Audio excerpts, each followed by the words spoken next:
Olá, você que nos acompanha aqui no canal do Instituto Brasil Israel no YouTube. Como em toda sexta-feira, estamos com a jornalista Daniela Kresh para falar sobre os principais assuntos da semana em Israel. Quero pedir para você deixar o seu like aqui no vídeo, a sua inscrição em nosso canal. Acabamos de bater 16 mil inscritos. E o seu comentário aqui embaixo, porque é muito importante a participação da audiência aqui que nos acompanha semanalmente, que comentam, perguntam, respondem. A gente fica muito feliz com a participação e a interação do público. Começar o programa de hoje, né? Praticamente vai ser o tema central do programa, é a morte do que é considerado Bin Laden de Israel, Yahya Sinwar, o líder do Hamas. Ele foi morto ontem, né? A gente está gravando nessa sexta-feira. E a morte de Yahya Sinwar, o maior arqui-inimigo de Israel desde a criação, o mentor e idealizador do horrendo massacre 7 de outubro. Como eu falei, aconteceu ontem, no dia. Foi anteontem. Foi Foi anteontem. anteontem, Foi dia perdão. 16, mas a gente soube ontem, dia 17. É isso aí. Foi notificado e noticiado no dia 17 de outubro de 2024, mas a morte, como a Dani falou aqui, aconteceu no dia 16 de outubro de 2024 em Gaza. E como foi a morte dele, Dani? Como os israelenses se sentiram a saber da notícia, como mencionado aqui anteriormente, o idealizador, o arquiteto, a mente por trás do horrendo massacre de 7 de outubro, um dos maiores atentados terroristas da humanidade e o maior atentado terrorista da história de Israel. É o maior atentado terrorista per capita, na verdade, se pensar no tamanho do país.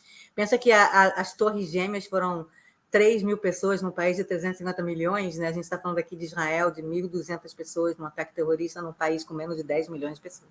Então, é um ataque terrorista maior em termos de escopo do que o 11 de setembro de 2001 nos Estados Unidos.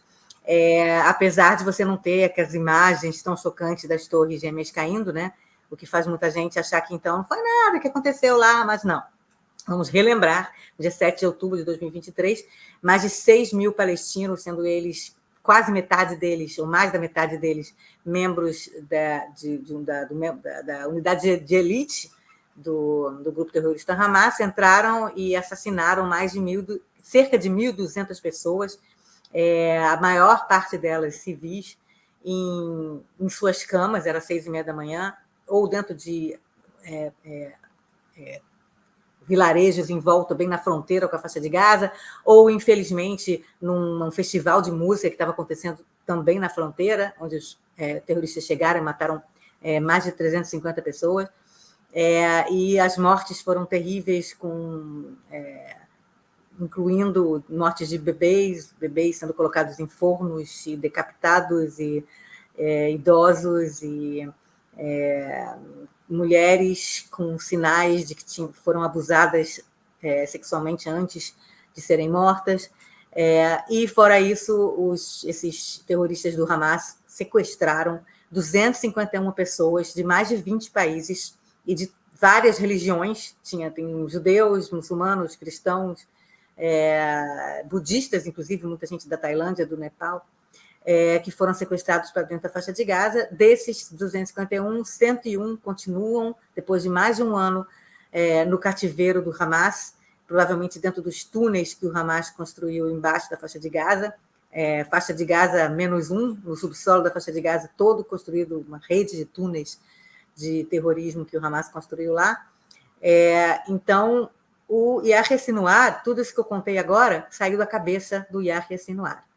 Yahya Sinwar, que nasceu em Khan Yunis, no sul da faixa de Gaza, e que nasceu já, foi um dos primeiros discípulos do criador, do fundador do Hamas, o Sheikh Ahmed Yassin. Ele era um dos braços direitos do Ahmed Yassin. Ele foi radicalizado e fanatizado muito cedo na vida dele. Não só ele, como o irmão dele, Mohammed Sinwar, vou falar um pouco do irmão depois. E ele se tornou o líder de uma unidade do Hamas que lidava com colaboradores, com que eles achavam que eram colaboradores de Israel. Se o Hamas, se a unidade dele, se o Yahya Sinwar acreditava que uma pessoa tinha dado informação para o exército israelense, ou tinha colaborado com Israel de alguma forma, recebido dinheiro de israelenses, ele ia lá e matava. Matava, às vezes, com a própria mão. Ele era conhecido como o açougueiro de Khan Yunis. Tá? Então, ele era um cara que era psicopata, assassino, e que tinha como... ele era aquele cara da máfia, sabe aquele The Cleaner da máfia? Ele era assim, se a gente colocar em filme de máfia, ele era o cara que o dono lá da máfia falava, mata aquele cara porque colaborou, e o cara ia lá e cortava a cabeça do cara. Esse é o Yahya Sinwar, tá? Então, ele acabou sendo preso em Israel por matar colaboradores de Israel. Ele ficou preso durante alguns anos em Israel, aprendeu hebraico, ele tinha obsessão por entender a sociedade israelense, e ele lá na prisão israelense foi desenvolvendo sua teoria, seu pensamento sobre o conflito entre israelenses e palestinos, que na cabeça dele é um conflito absolutamente religioso, nunca foi um conflito socioeconômico ou territorial, ou Israel invadiu e colonialista branco, isso aí é coisa tudo da cabeça de nós ocidentais, que não tem nada a ver com o que ele pensava.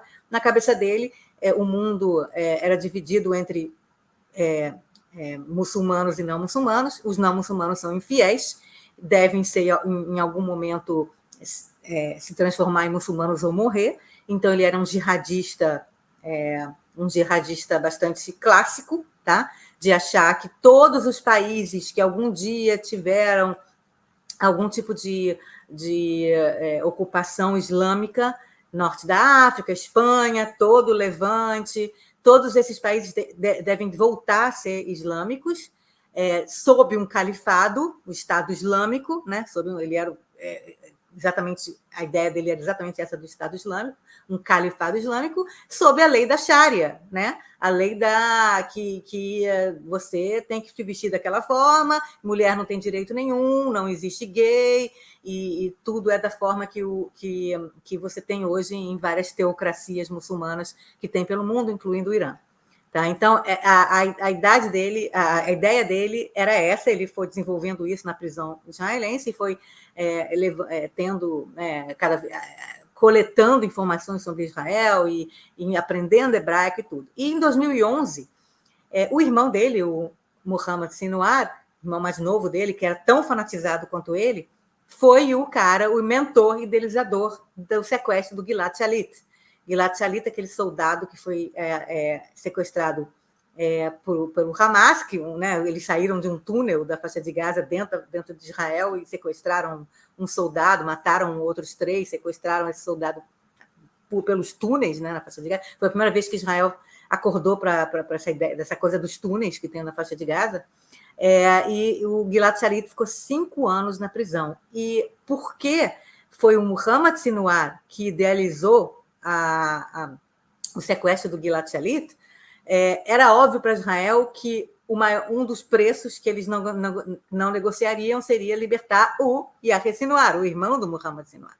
E foi isso que aconteceu. Em 2011, finalmente, depois de 5 anos, o então primeiro-ministro, já era primeiro-ministro de Israel, Benjamin Netanyahu, aceitou, então, as condições do Hamas, libertou 1.027 pessoas, entre elas 1.027 presos palestinos condenados por terrorismo, né, ou outras condenações, por um soldado. Quer dizer,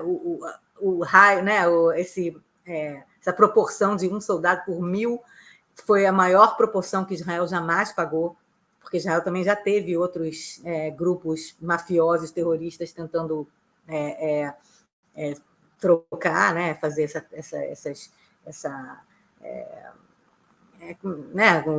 um terrorista ou alguém que sequestra alguém que é um...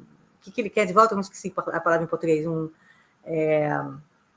preço, né, pela pessoa. Então, o maior preço que Israel jamais pagou foi esse de 1.000 presos palestinos em troca de um soldado só.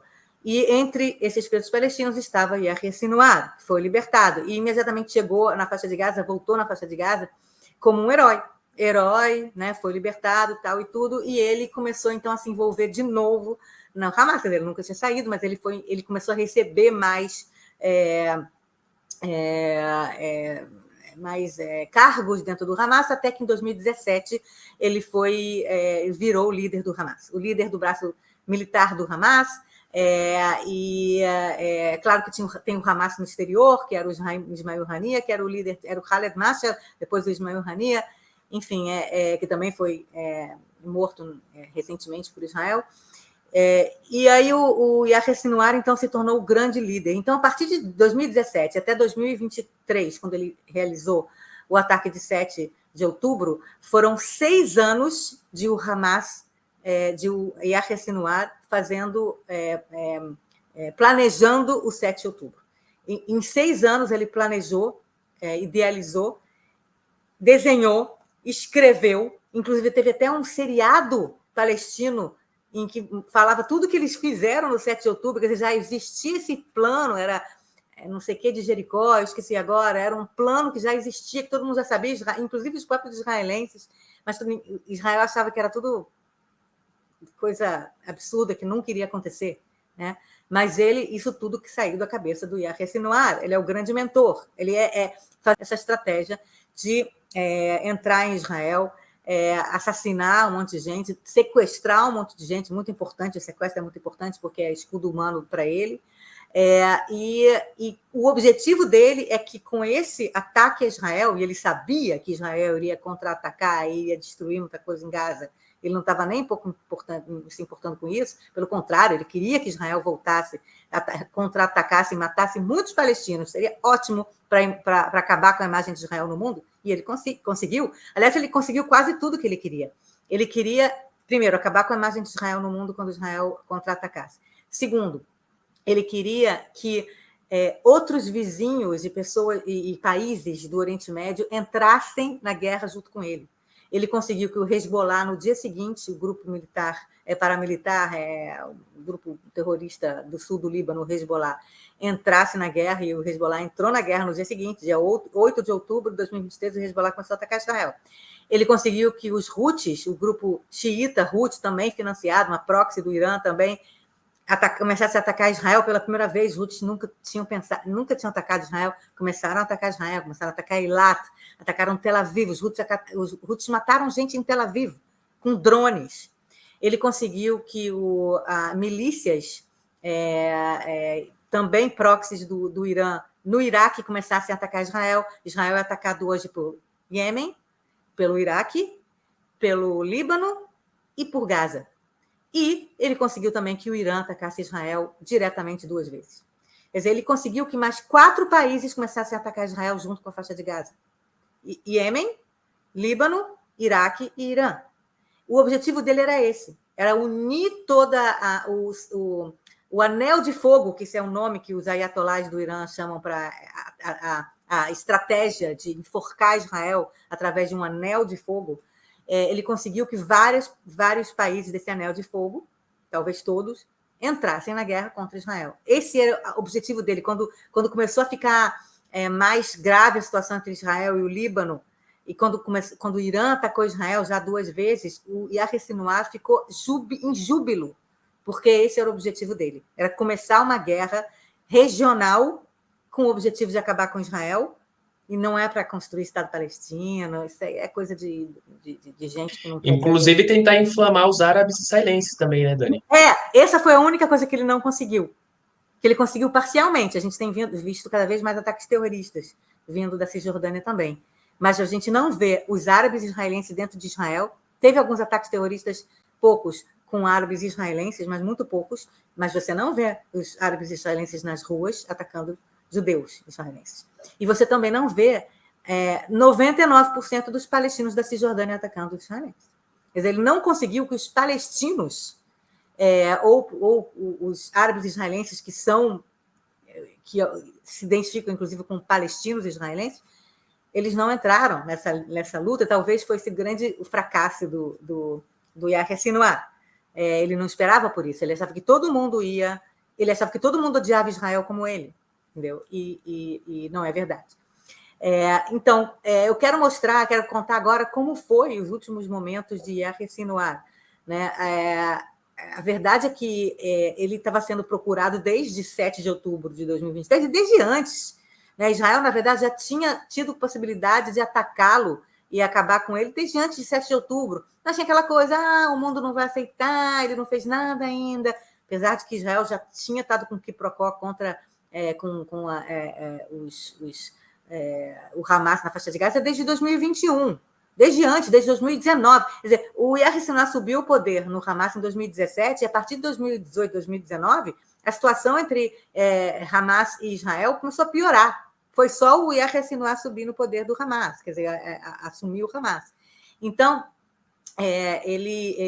Israel já procurava por ele há muito tempo, somente depois do 7 de outubro, e chegaram perto várias vezes. Escutei hoje, inclusive, o Ronen Bergman falando no podcast do The Daily, do New York Times, uma coisa que eu não sabia, e ele escreveu, e o Ronen Bergman tem muitas fontes, falando que teve uma vez, há pouco tempo atrás, muito pouco tempo, menos de um mês, que ele ficava escutando rádio israelense, ele ficava vendo televisão israelense. E aí o chefe do exército falou: Yahya Sinwar, estamos chegando perto de Yahya Sinwar, ele deve estar escutando drones que estão chegando perto de onde ele está. E aí Yahya Sinwar falou: peraí, estou escutando drones, e fugiu de onde ele estava. Quer dizer, ele soube pela televisão israelense que os caras estavam perto dele. Apesar de que eu acho que foi uma maneira de dizer, ele não estava dizendo especificamente que estava lá. Então, nós estamos chegando perto de você, Yahya Sinwar. Não era especificamente do lugar onde ele estava naquele momento, mas eles estavam buscando Yahya Sinwar. Enfim, ele até deixou para trás muito dinheiro, deixou $1 milhão, onde ele saiu correndo de onde ele estava. Mas, então, já tinha conseguido quase chegar perto dele há muito tempo. E existia muita tentativa de conseguir informações de onde que ele estava, porque o que todo mundo imaginava é que o Yahya Sinwar estava embaixo da terra, né, nos túneis do Hamas, estava se escondendo, né, nos túneis do Hamas, onde estão a maioria dos reféns, ou todos, talvez, não sei. Só que parece que ele, de vez em quando, subia à tona, porque, primeiro, ficar 1 ano embaixo de um túnel sem ver a luz do sol é terrível. Os reféns estão sofrendo isso. Mas o líder do Hamas falava: não, de vez em quando eu vou subir para ver a luz do sol, ficar um pouquinho fora, andar um pouquinho. Inclusive, tem informações de que ele, no começo da guerra, ele se vestia de mulher e passeava pelos lugares vestido de mulher. Né? Então, quer dizer, já se sabia que em algum momento ele iria subir a superfície para respirar, digamos assim. E que talvez só nesse momento que Israel talvez conseguisse pegar ele, mas teria que ser uma coisa muito de sorte, uma coisa tipo coincidência, sorte, tinha alguém lá e viu, entendeu?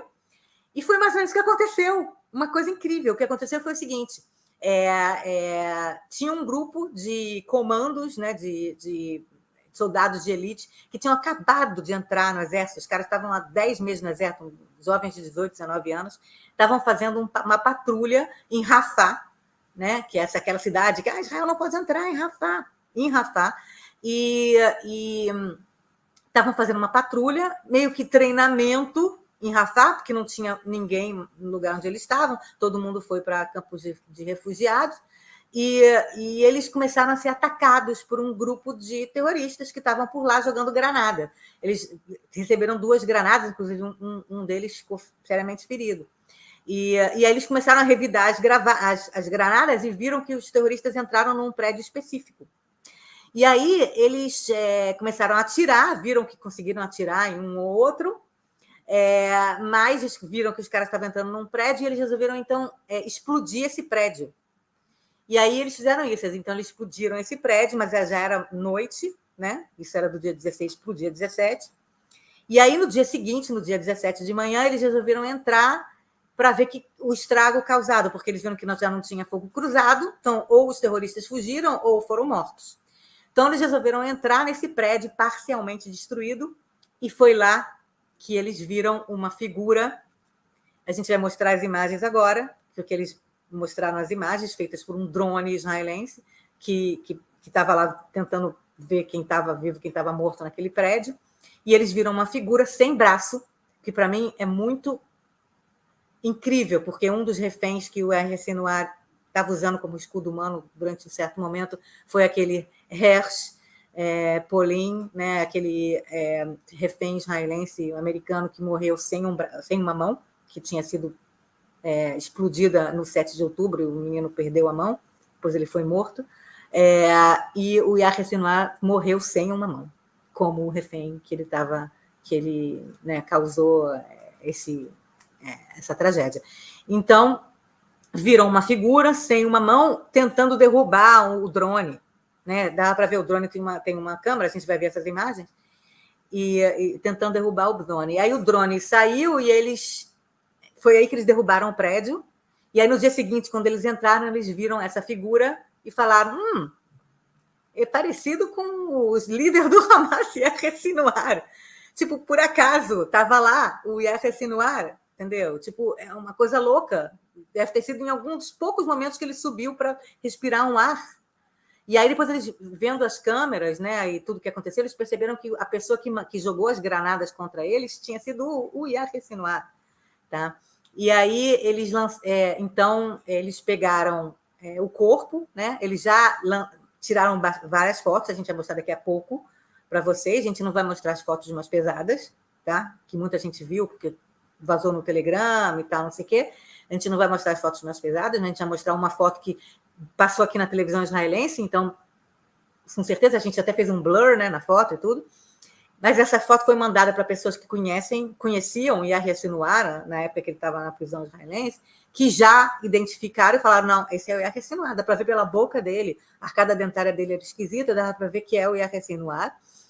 Fora isso, eles mandaram, então, para o Instituto Médico Legal deles um cabelo do Yahya Sinwar, e para ver DNA, e também a arcada dentária do Yahya Sinwar, porque eles têm todos os dados sobre o Yahya Sinwar da época que ele estava preso. Então, eles sabem a arcada dentária do Yahya Sinwar e também o DNA dele. E demorou umas 3 horas o exame de DNA e deu confirmado que era o Yahya Sinwar e a arcada dentária também. Foi aí que a gente ficou naquele meio impasse na manhã de ontem, sem saber se era verdade ou não, porque ele tinha sido identificado através das fotos, mas ainda estava saindo o resultado do exame do DNA.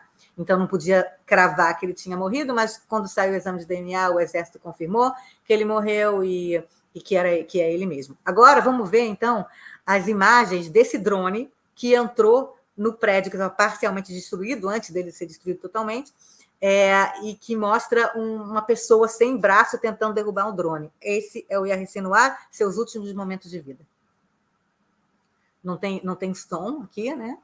Então, você vê o drone está entrando numa casa e tem uma pessoa sentada no sofá. Tinha mais 2 pessoas lá mortas, mas não dá para ver agora. Uma pessoa lá sentada no sofá, né? O drone está vindo, essa pessoa está olhando para o drone, ele está com uma máscara, ele está com coisa aqui, ó, dá para ver. E a Sinwar sentado no sofá. E aí dá para ver que ele está com o braço cortado, ele está sem a mão, não dá para ver a mão dele, né? Ele já está com o braço decepado aqui. E ele está lá olhando para o drone, e aí ele vai tentar derrubar o drone agora. Ele levanta uma espada ou alguma coisa que ele está na mão e ele joga contra o drone, mas o drone faz assim, e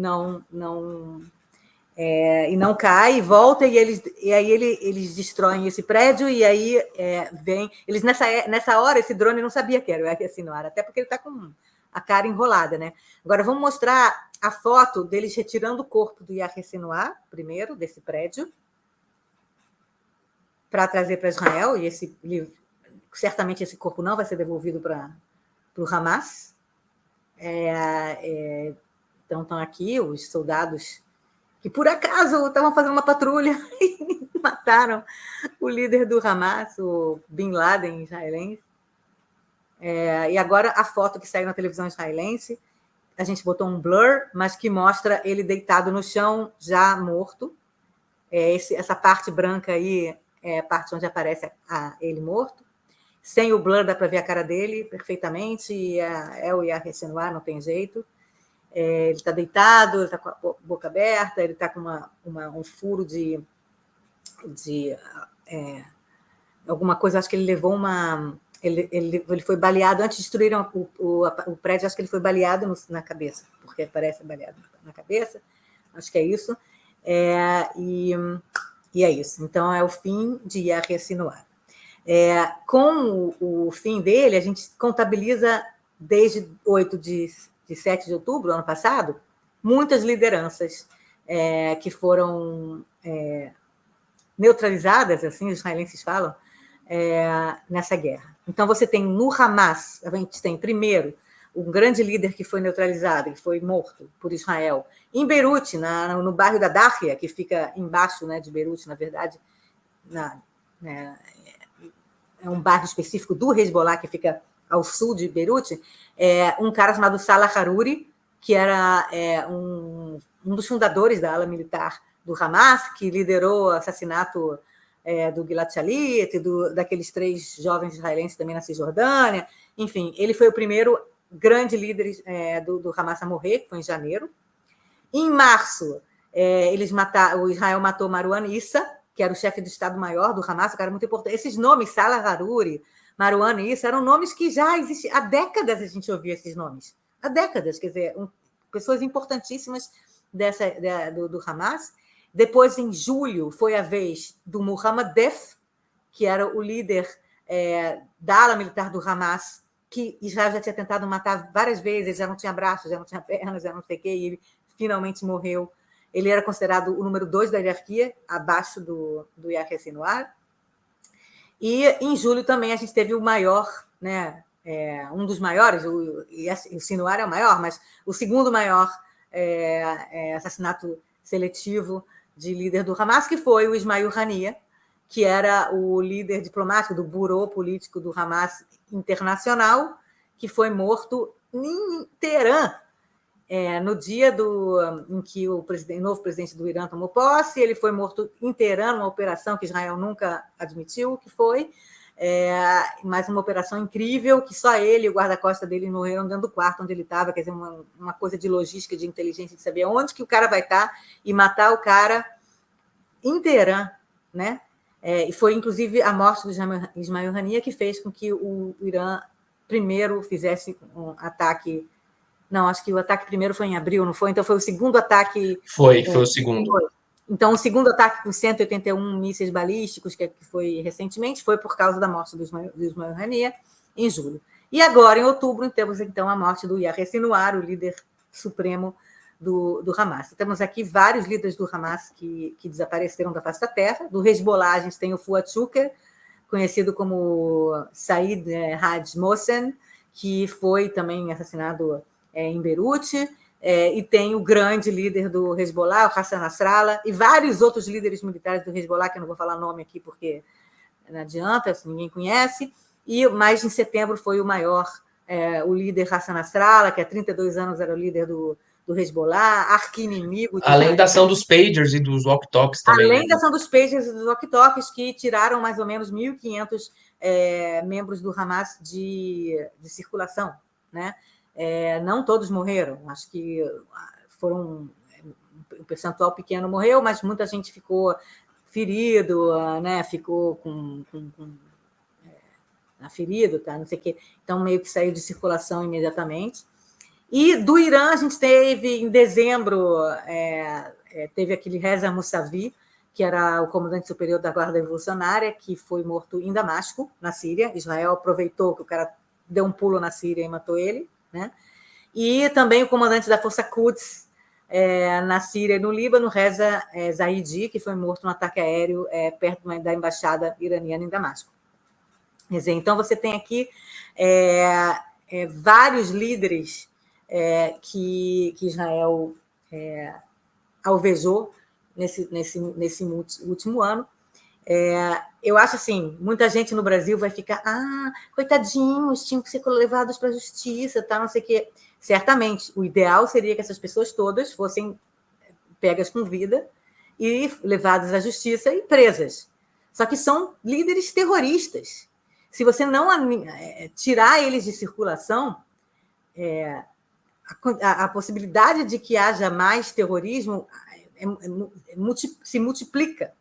E Israel quer mandar, na verdade, uma mensagem de deterrence, né, de dissuasão para os seus inimigos, de que, olha, se vocês fizerem alguma coisa contra nós, matar nossos civis, ficar atacando, o Hezbollah já lançou 10 mil foguetes e mísseis contra Israel só no último ano, o Irã fica dando os mísseis para o Hezbollah, quer dizer, então a ideia de Israel é falar assim, ó, não vai acabar bem para vocês, se vocês fizerem essas coisas contra a gente. É claro que toda essa... esse campo semântico do Oriente Médio parece muito esquisito para os brasileiros. Ah, não, mas por quê? Mas por que ficar assassinando? Se pode botar na prisão? Eu entendo tudo isso. Acho que se eu estivesse no Brasil e não conhecesse o que é o terrorismo, não soubesse como funciona o Oriente Médio, como funciona o terrorismo, eu também pensaria o mesmo.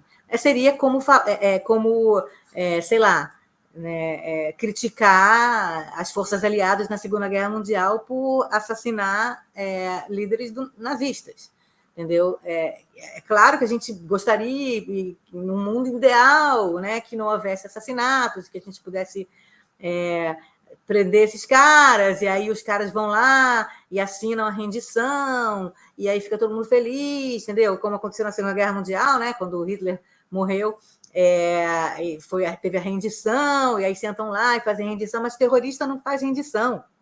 Terrorista não se rende. Terrorista islâmico, aí você pode falar, não, mas aí o Sinn Féin na Irlanda, ou sei lá o que, não sei o que, é outro tipo, tá? A gente está falando aqui de terrorista jihadista. Para eles, a luta nunca termina. A luta por um mundo sob a lei da Sharia, entendeu? Quer dizer, não é a luta contra Israel especificamente e o mundo vai ser feliz quando Israel acabar. Não. Para essas pessoas fanatizadas, como se estivessem num culto, como se estivessem sob o comando de um guru carismático, entendeu? Elas pensam de formas diferentes do que a gente está acostumado a ver no Brasil e pensar que possa existir no mundo, mas essas pessoas existem. Então, é preciso tentar entender um pouco a língua e o campo semântico regional. Tá? Enfim, é isso que eu queria falar sobre o assassinato, a morte, né, de Yahya Sinwar. Foi uma morte... por acaso, ele estava no lugar errado, na hora errada, e ele podia muito bem ter corrido e se escondido, em vez de ficar atacando granada contra os soldados, que foi, na verdade, que entregou o grupo deles, entendeu? Então, é isso, e assim, sobre israelenses comemorando ou não, eu vi que tem uma imagem uma imagem, ou sei lá, eu não vi outra, eu vi um vídeo de israelenses comemorando, tal, não sei o quê. Saibam que isso não aconteceu em todo Israel, que talvez tenha tido uma pessoa ou outra que comemorou tal e tudo, mas os israelenses não saíram nas ruas para distribuir doces, Doce, né? Como muita gente faz no mundo árabe muçulmano quando israelenses morrem. Ele não foi isso, as pessoas não saíram comemorando, maravilha, lindo. Aliás, o Bin Laden, quando foi morto, os americanos saíram às ruas, tá? Os israelenses não saíram. Você não viu um montão de israelenses saindo nas ruas, comemorando, soltando fogo de artifício. Mas os israelenses não derramaram uma lágrima sequer por esse verme, esse rato, esse cara que foi um mentor idealizador do maior ataque terrorista per capita do mundo moderno. Um cara que pensou, ok, que deu ordens para 3 mil de seus soldados de elite para entrarem em lugares. Ele tinha uma lista do que eles deveriam fazer, incluindo violar mulheres, incluindo matar bebês, incluindo matar sobreviventes do Holocausto, e falou, vão lá e façam isso, porque Alá quer, entendeu? Então, esse cara, sinceramente, não é que eu soltei, especificamente Daniela, soltei fogos de artifício dentro da minha casa, porque seria, na verdade, uma burrice, mas eu não pude evitar um sorriso no rosto. Sorriso no rosto. E não é, poxa, não devemos comemorar a morte de ninguém, entendo. Eu entendo essa sensibilidade ocidental, né?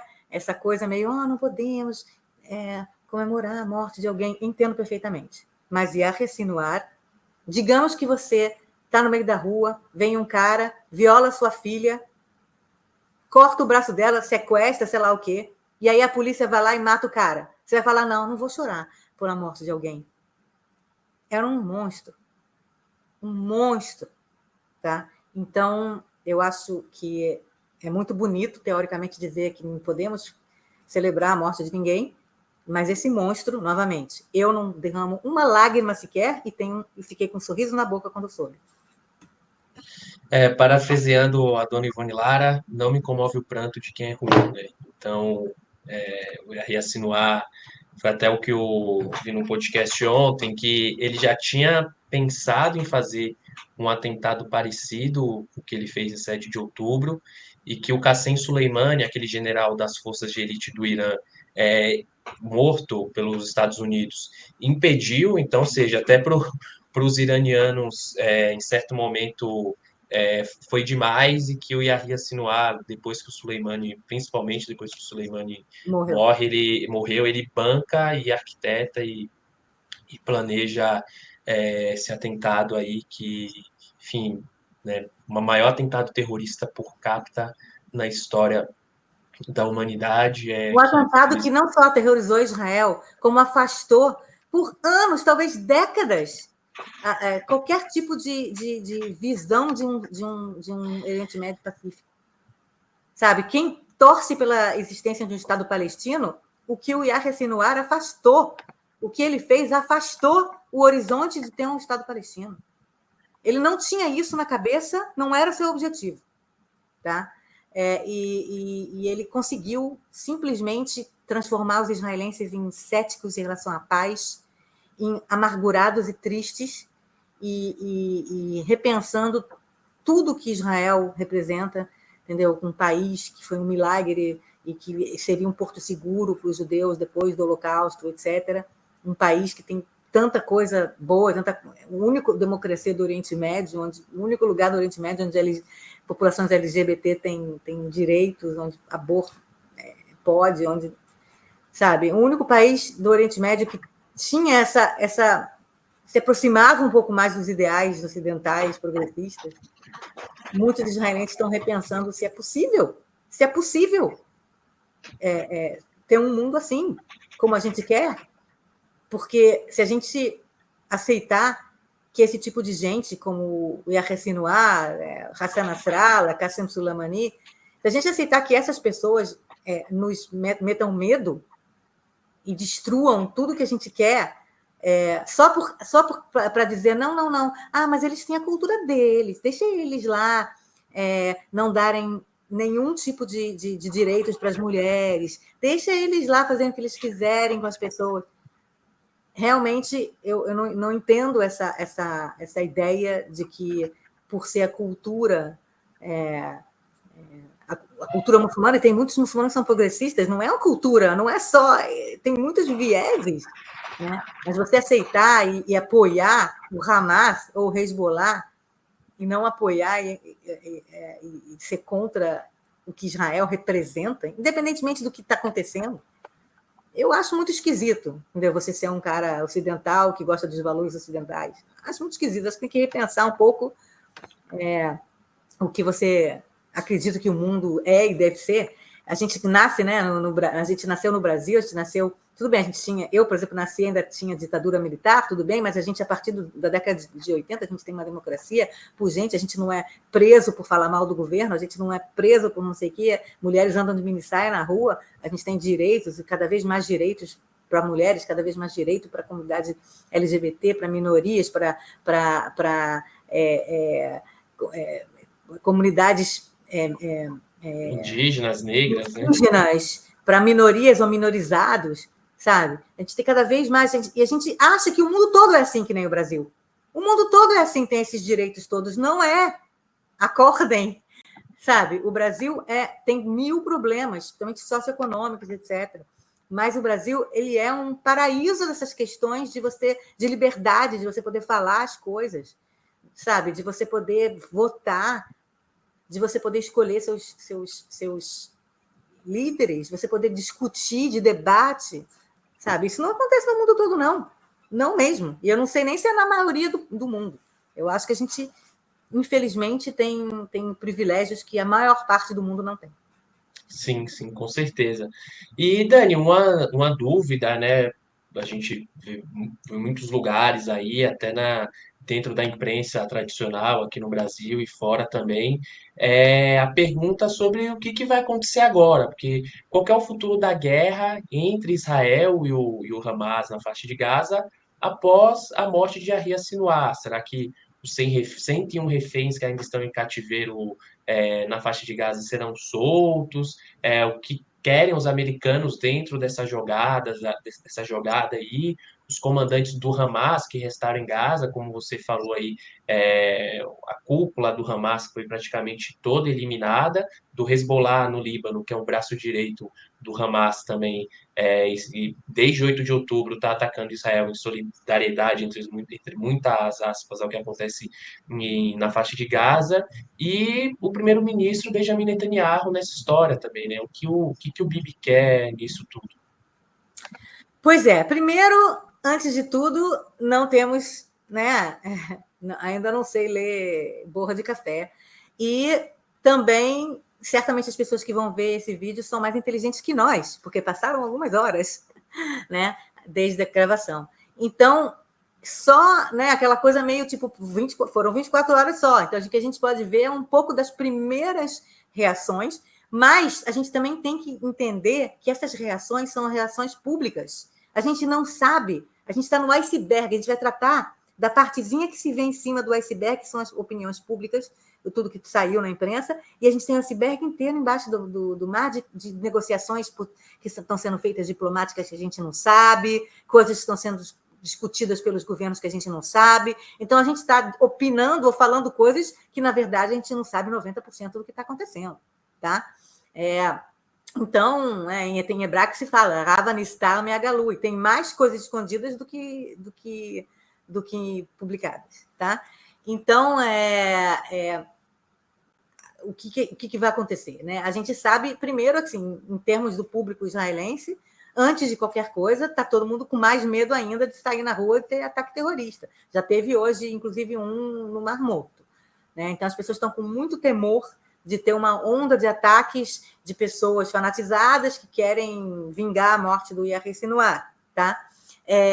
A gente sabe que vai continuar a guerra no norte, por enquanto, com o Hezbollah. Inclusive, o exército acabou de recrutar uma outra brigada. E, infelizmente, a pergunta se os israelenses comemoraram a morte do Sinwar, algumas horas depois de saber da morte do Sinwar, foi noticiada a morte de 5 soldados no Líbano.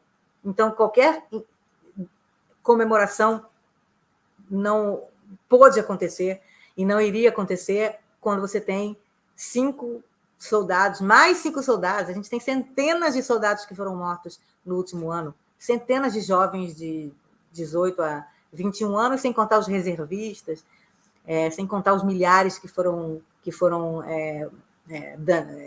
machucados e que perderam membros, né, pés, mãos, olhos, e estão em coma, que estão com pós-trauma. Tá? Quer dizer, então é muito difícil comemorar qualquer coisa nesse momento, no meio dessa situação. Agora, o que disseram, então, as primeiras autoridades? Novamente, é o que a gente sabe público, né? Que é só o iceberg lá em cima.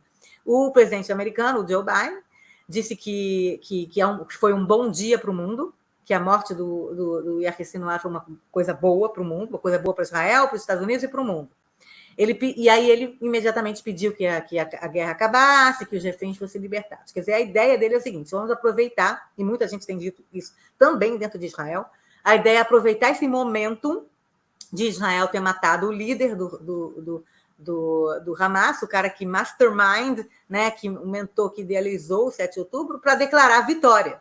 Dizer, olha, ganhamos a guerra, né? Eliminamos o líder do Hamas, ganhamos a guerra, e vamos negociar agora, então, a volta dos reféns. Quer dizer, essa é a ideia idealizada que muita gente está dizendo. Agora o Netanyahu, então, ele estava esperando uma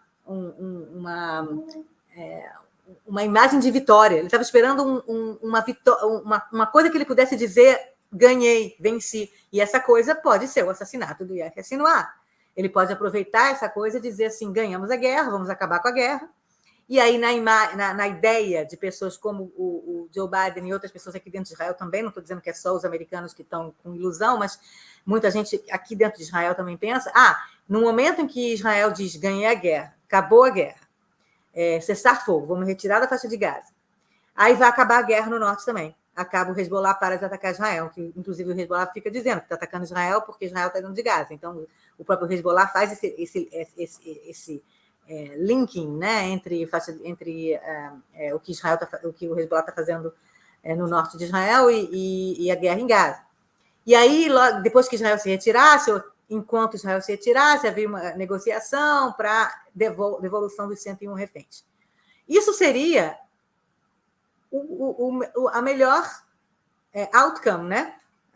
Disso tudo. Seria maravilhoso. Imagina, você lê no livro de história, no dia seguinte à morte do Sinuar, Israel declarou o fim da guerra, o Hamas assinou se rendeu à rendição, se rendeu à rendição, devolveu os 101 reféns, o Hezbollah falou, beleza, agora então não vamos atacar mais Israel, acabou a guerra, ok? É uma espécie de wishful thinking. Eu não estou dizendo que não pode acontecer exatamente esse cenário. Eu já não digo mais nada. Para mim, tudo é muito incrível, principalmente depois da morte do Sinwar dessa maneira e de tudo que aconteceu no último ano. Então, isso seria o cenário ideal, e é isso que os americanos querem. Mas, quando você vê o que Netanyahu quer e o que o Hamas quer, aí você fica pensando, será que esse cenário ideal é possível de acontecer? No caso do Netanyahu, ficou claro, a partir da morte do Sinwar, e algumas informações, alguns comunicados de pessoas do governo do Netanyahu, que a questão da volta dos reféns foi colocada como prioridade. Se antes a prioridade era vamos depor o Hamas e os reféns, vamos ver se a gente... Não vamos negociar com um terrorista, e os reféns estão lá, infelizmente, tal... Não é prioridade a gente trazer eles de volta porque a gente não vai negociar com terroristas, se era mais ou menos essa a ideia do governo, meio que mudou com a morte do Sinwar. A gente ouviu declarações diferentes, declarações do tipo, esse é o momento de libertar nossos reféns e a guerra está chegando ao fim. O Netanyahu fez um discurso dizendo exatamente isso. Ele disse que isso é o início do dia após o Hamas em Gaza, traz novas oportunidades para garantir a libertação e aproximar o fim da guerra. Quer dizer, o Netanyahu meio que falou, ok, esse cenário, né, de fim de guerra e volta dos refugiados eu também quero, mas não é assim tão rápido. Não é assim tão rápido. Não vai ser amanhã que a gente vai acabar a guerra, vai demorar um pouco mais e a gente vai começar a negociar. Tal. Quer dizer, ele meio que falou, ok, é isso que eu quero também, mas calma aí, né? Que não é assim tão fácil. E aí muita gente já entra, não, porque o Netanyahu, na verdade, não quer terminar a guerra, ele quer se manter no poder. Eu entendo esse discurso de muita gente, e eu já falei sobre isso aqui no Expresso, de achar que o Netanyahu foi o grande obstáculo, é o grande obstáculo para a volta dos reféns, porque ele quer se manter no poder, ele sabe que se ele negociar com o Hamas e libertar milhares de presos palestinos, os membros mais à direita no seu governo vão sair do governo, o governo dele vai cair, e ele não vai ganhar mais, é o fim da carreira política dele. Ele sabe disso. E é verdade, tem isso também. Mas eu não sei, para mim é muito difícil acreditar que realmente o Netanyahu era o único obstáculo, até pelo que o pessoal do Hamas está dizendo. Agora vamos passar por Hamas. Quer dizer, então, novamente, eu estabeleci aqui que existe uma mudança no discurso do governo israelense, do Netanyahu e seus membros da coalizão, de que agora os reféns são prioridade, mas que, peraí, não é tão rápido assim, ok? O Hamas respondeu o seguinte, então hoje a gente tem várias informações do que o Hamas... Ontem o Hamas não estava acreditando, ou não estava confirmando a morte do seu líder, o Yahya Sinwar. Hoje houve a confirmação pelo próprio Hamas de que o Yahya Sinwar morreu. E um cara chamado Khalil al-Haya, que agora é o número 2 do Hamas, que provavelmente vai continuar talvez sendo o número 2 mesmo, porque o número 1 talvez seja uma outra pessoa, mas o Khalil al-Haya publicou um vídeo dizendo o seguinte, os reféns em Gaza não retornarão até que a agressão das forças israelenses acabe e eles se retirem de Gaza. Quer dizer, ele manteve a mesma coisa que o Yahya Hassanah dizia antes. Os reféns só vão ser devolvidos quando Israel se retirar totalmente da faixa de Gaza e libertar presos, tal, não sei o quê. Que é o que o Hamas diz desde o começo da guerra, no dia 7 de outubro. Quer dizer, o Hamas não aceita que haja primeiro os soldados saem, depois voltam os reféns. Enquanto Israel fala, não, peraí, não é assim. Primeiro vocês libertam e depois a gente se retira, mas a gente quer ficar em alguns lugares e não sei o quê, bababá, né? Então tem todo né? Não há um consenso nesse sentido. E outro líder político do Hamas, chamado Bassem Naim, disse o seguinte: o Hamas agora se tornou mais forte e mais popular, e isso acontece a cada eliminação de seus líderes. Quer dizer, o Hamas não se enfraqueceu, diz que está mais forte, né? Quer dizer, pelo menos, né, no discurso, e continua com a mesma ideia que do Yahya Hassanah de antes, que só vai devolver refém quando Israel sair totalmente da faixa de Gaza. Isso quer dizer que o Hamas vai continuar no poder. Quer dizer, o que o Hamas quer é continuar no poder. Quer dizer, então você culpar só o Netanyahu por ser obstáculo no retorno dos reféns, eu acho completamente injusto, apesar de eu ter milhares de críticas em relação ao Netanyahu. Tá? Milhares. Milhões. Tá? Mas você dizer que, assim, o Netanyahu falar assim, digamos que o Netanyahu vá na televisão agora, ou fale com o pessoal do Catar agora, fale assim, ok, fim da guerra, eu declaro o fim da guerra, ok? Aí, no dia seguinte, o Hamas fala, que legal, toma aqui seus reféns de volta. Não é assim. O Hamas não quer devolver os reféns, a não ser que seja da maneira como ele quer. E o que ele quer? Continuar no poder em Gaza, depois do que ele fez no dia 7 de outubro. E continuar novamente a coletar, reconstruir Gaza, coletar dinheiro do mundo todo, coletar dinheiro do Irã e fazer um novo 7 de outubro daqui a uns 5 anos. É isso que o Hamas quer. Tá? Então, se a gente vai culpar alguém por ser obstáculo à retornada dos reféns, a gente tem que culpar todos. Todos. Não é só o Netanyahu que quer se manter no poder, mas também o Hamas, que primeiro e primordialmente foi quem sequestrou. Entendeu? Foi quem fez as atrocidades. E eles não querem, porque eles são um grupo terrorista, não vão aceitar só porque Israel falar ganhei. Agora, tem outra coisa também que pode ser um cenário, e a gente está escutando bastante isso aqui agora, que é o fato de Israel está falando com o pessoal do Catar, que o Catar está negociando com o Hamas, o Catar que é meio two-face, né? O Catar ele negocia com Israel, mas ele financia o Hamas ao mesmo tempo. O Catar é incrível. E o Catar, então, Israel está falando com o Catar de enviar para os líderes do Hamas a seguinte mensagem, ou não só líderes, na verdade, para membros do Hamas, a seguinte mensagem: quem entregar refém vai ter salvaguarda, salvo-conduto e imunidade para sair de Gaza.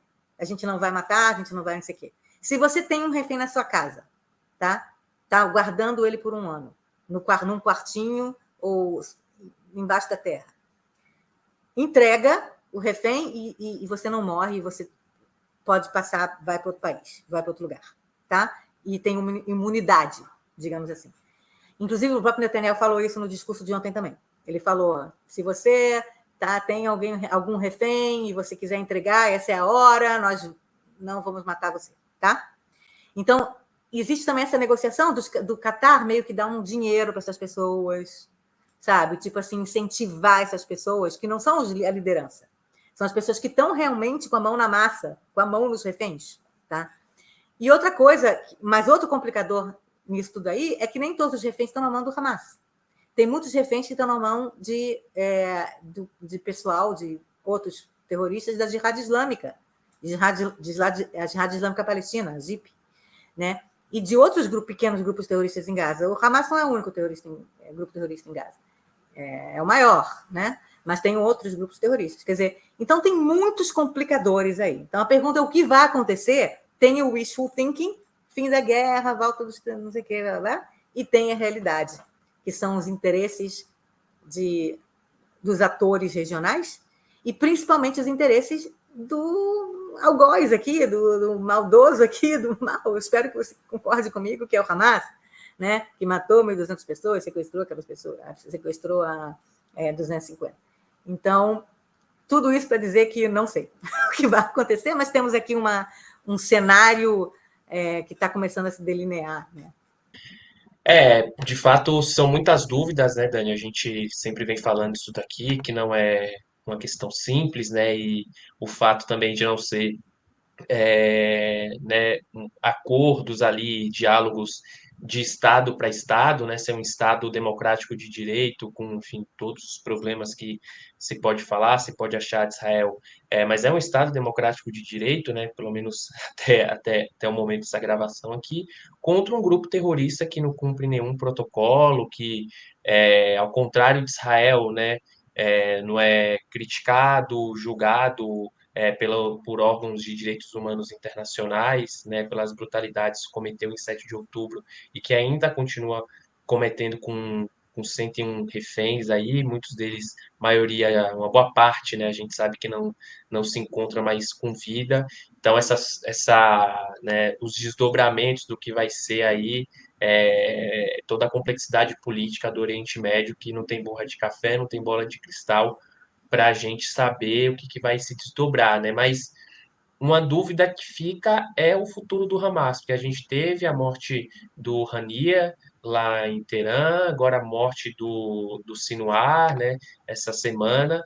Como que fica o Hamas em Gaza e até pensando assim em sucessão, né? Quem será o sucessor e se o Hamas perdeu força em Gaza e também com seus apoiadores do mundo, né, que mesmo com alinhamentos ideológicos, é inegável a diminuição aí, né? Alguns analistas falam em 80, 90% da capacidade militar e operacional do Hamas dentro da faixa de Gaza, né? Pois é, o futuro do Hamas, né? Com a morte do Sinwar, né? Teve o Sinwar, teve o Muhammad Deif, teve Ismail Hania. Faltam poucos assim nomes famosos, assim, tipo Khaled Mashal, talvez seja o próximo nome. Eu espero que eu não espero, mas ele provavelmente deve estar assim, agora escondidésimo lá em Dubai. Não Dubai, onde é aquele Catar? Doha. Ele deve estar lá escondidaço em Doha. Mas pois é. Então, o que se diz é que quem vai substituir, e isso ainda não foi confirmado, mas quem substituiu o Yahya Sinwar é seu irmão, Muhammad Sinwar, que a gente falou, o supracitado Muhammad Sinwar, que é o irmão mais novo do Yahya Sinwar, que é fanático igual, talvez tenha um pouco menos de... porque o Yahya Sinwar, ele não era um cara carismático, você via ele falando, ele era um cara que fazia uns discursos horríveis, ele é feio, sabe, assim, então, na verdade, a mão de ferro dele é porque ele era conhecido como o açougueiro de Khan Younis, tipo assim, as pessoas tinham medo dele, as pessoas não seguiam ele por seu carisma, as pessoas seguiam o Yahya Sinwar por medo, e o Muhammad Sinwar talvez não cause tanto terror nas pessoas como o irmão Yahya Sinwar. Mas o fato dele ser irmão do Yahya Sinwar eleva o status dele. Então, ele talvez seja nomeado o novo líder do Hamas, e o Khalil al-Haya, né, que era o número 2 do Hamas nesse momento, continuaria como número 2, um cara mais responsável pela parte política, né? E o Muhammad Sinwar fica responsável pela parte militar, né? Pelo aparato militar. Mas, assim, recentemente, depois da morte do Ismail Hania, o Yahya Sinwar tinha sido eleito pelo Hamas como líder do Burô Mundial do Hamas político também. Quer dizer, ele era líder do Hamas não só em Gaza, mas depois da morte do Ismail Hania, ele substituiu o Hania como líder mundial do Hamas. E agora? Quem vai ser o líder mundial do Hamas? Eu acho que só sobrou o Khaled Mashal para voltar. Ele foi o líder mundial do Hamas, e aí ele saiu, e aí talvez agora ele volte. Não sei o que vai acontecer internacionalmente com o Hamas, mas dizem que então o cara que talvez seja o novo líder, seja Muhammad Sinwar, e não Yahya Sinwar, e o Khalil al-Haya como número 2. E agora, o Hamas não vai se enfraquecer enquanto não continuar recebendo não só força, como dinheiro internacional de seus apoiadores e financiadores, né? Quer dizer, principalmente o Irã. E vamos ver o que o Irã acha da morte do Sinwar. Sinwar, né? Coloca aí o tweet, né? no X do chanceler do Irã. Chanceler do Irã escreveu o seguinte, coloca aí o post dele, que eu vou ler aqui em português. Ele botou uma foto, né, do Yahya Sinwar sem braço, né, e ele escreveu assim: Yahya Sinwar não temeu a morte, mas buscou o martírio em Gaza. Ele lutou bravamente até o fim no campo de batalha. Seu destino, lindamente retratado em sua última imagem, não é um impedimento, mas uma fonte de inspiração para os combatentes da resistência em toda a região, palestinos ou não palestinos. Nós e inúmeros outros ao redor do mundo saudamos sua luta altruísta pela libertação do povo palestino. Os mártires vivem para sempre e a causa da libertação da Palestina, da ocupação, está mais viva do que nunca. Portanto, podemos ver, através do que o chanceler do Irã, que fala na ONU, ele ficou muito triste com a morte do arquiterrorista Yahya Sinwar e falou que é um mártir, que viverá para sempre e que não sei o quê. E aí eu entro na última coisa que eu quero falar, que é a questão da guerra das narrativas, né? Para você ser considerado um mártir, assim, né, um mártir premium, né? Basta você estar lutando contra um infiel e você ser morto pelo seu infiel. Aí você é um mártir premium. Agora, tem várias coisas que você abaixa o seu status de mártir, se acontecerem algumas coisas. Por exemplo, se você for morto por uma mulher, não, seu status de mártir é menos assim. Você não vai receber tanto as 72 virgens lá, que quando você for ao céu como mártir. Se você for morta por uma mulher, não, aí ruim, mulher não vale, né? E outras coisas tipo você ser morto sem estar em batalha. Sem morto, você está em batalha. Se você é um cara inocente, não é um combatente, tudo bem, você é mártir. Mas se você é um combatente e for morto de maneira não combatente, digamos, você não está combatendo, você é um covarde, você está fugindo. Se você for morto e tem uma câmera mostrando que você tem, sei lá, estava fugindo, ou mostra que a bala foi nas suas costas, você também é um mártir tipo B. Você não vale. Você não vai ser inspiração para novos mártires, tá? Porque você estava fugindo. Então, começa aí a guerra das narrativas, porque as imagens que Israel mostrou são de um velhinho lá sentado sem braço, tentando derrubar um drone e depois morto de boca aberta, tá? E aí fica aqui. Primeiro alguns dizem que é inteligência artificial, que não é nada aconteceu, que o Sinwar está vivo. Então já tem essa narrativa de que isso é tudo teoria conspiratória, não aconteceu. Mas quem acredita que o Sinwar morreu diz que tenta glorificar a morte dele, colocando ele nesse status de mártir premium, dizendo que ele, na verdade, é mais mártir ainda porque ele subiu a terra dos túneis subterrâneos, ele subiu para lutar. E essa coisa que ele tentou derrubar o drone mostra que ele estava lutando até o último momento e que ele estava lá, dá uma certa aura de que ele estava combatendo no momento da morte, tá? Então, ele seria, então, um grande mártir. Tá? Agora, tem algumas pessoas que dizem que ele foi covarde de subir e de não estava lá lutando mesmo contra os... Não estava com uma metralhadora, não estava lutando, não sei o quê, e que foi uma morte covarde, uma morte patética, entendeu? Sentado num sofá lá, entendeu? Tentando derrubar um drone com um pedaço de pau, entendeu? Então, ele não merece ser, assim, uma inspiração, tá? E isso, obviamente, tem muita gente que, mesmo no mundo árabe muçulmano, certamente muita gente, eu espero que a maioria não tenha, como eu, ficado muito triste com a morte de Yahya Sinwar.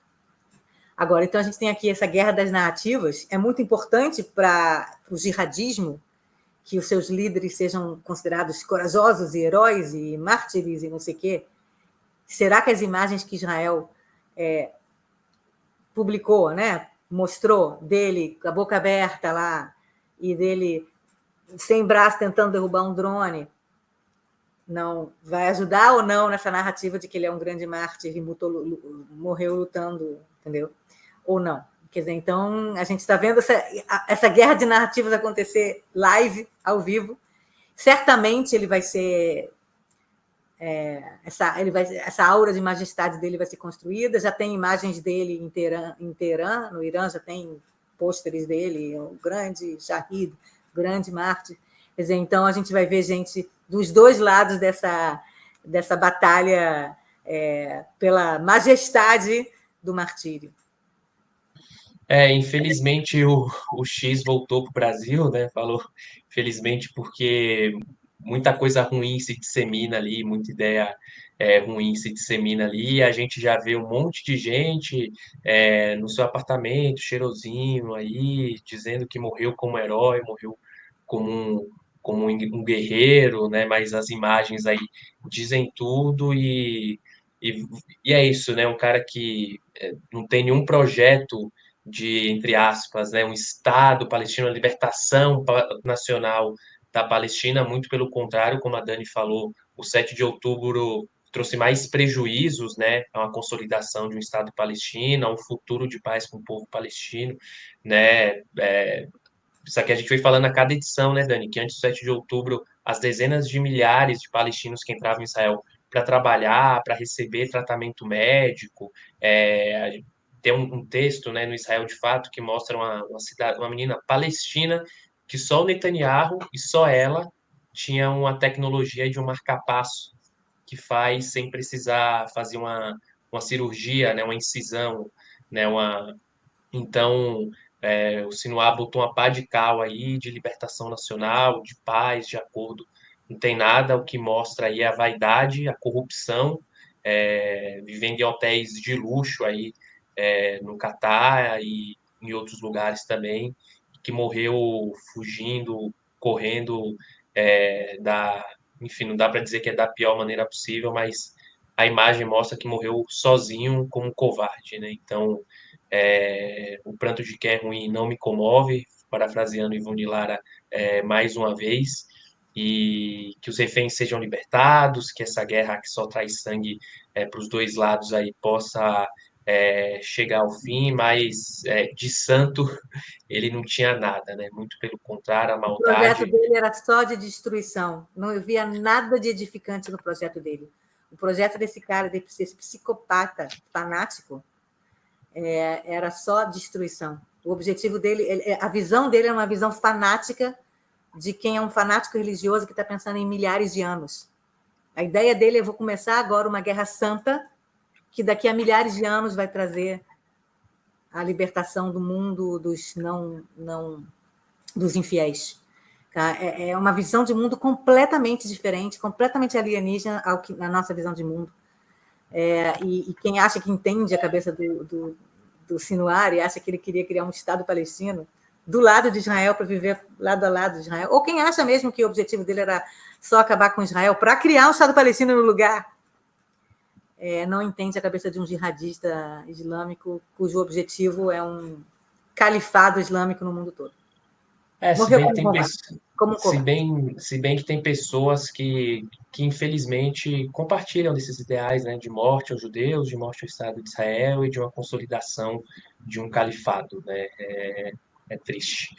Com isso, a gente vai chegando ao fim dessa edição do Expresso. Quero agradecer a você que chegou até aqui o final. Hoje, uma edição especial, a gente se dedicou, a Dani aí se dedicou a falar especificamente sobre, né, dar esse panorama aí de quem foi Yahya Sinwar, como foi a morte dele, quais os possíveis desdobramentos políticos e militares aí na região, não só em Israel e em Gaza, mas também nos aliados do chamado, né, eixo da resistência aí, que são milícias paramilitares financiadas pelo Irã, no Líbano, no Iêmen, no Iraque, na Síria, todo esse xadrez geopolítico aí, com mais dúvidas, perguntas do que respostas, né, Dani?